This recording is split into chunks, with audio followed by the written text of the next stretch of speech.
Oinezeko lehenengo froga herri kirolena izango da. Froga honek 6 azpifroga izango ditu, eta bakoitzean 2 partaide arituko dira. Lehenengoan, partaideetako batek 10 lokotx jarri beharko ditu lurrean markatutako tokian. Ondoren, bere bikotekideak lokotx horiek jaso eta saskian sartu beharko ditu. Bi hauek amaitutakoan, epaileak seinalea emanen du, eta txingetan dauden partaideek jarduera hasiko dute.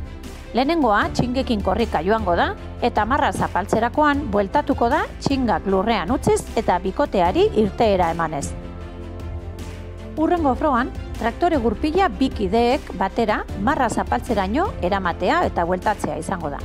Gurpila etzanda dagoelarik bueltak emango dizkiogu beti. Ondoren, harri jasotzaileek ekingo diote. Bakoitzak 10 altxaldi egin beharko ditu, eta epaileak zenbaketa baieztatu ondoren hurrengo jarduera hasiko da. Harri jasotzaileak eta gero, kontrabandisten txanda izango da. Banan-banan partaideek zakua hartu eta 4 kono inguratu beharko dituzte kanpotik. Lehen partaideak bukatu orduko hasiko da bigarrena. Aldaketa espraiaz markatutako laukiaren barruan egingo da. Azkenik, korrikalarien txanda izango da.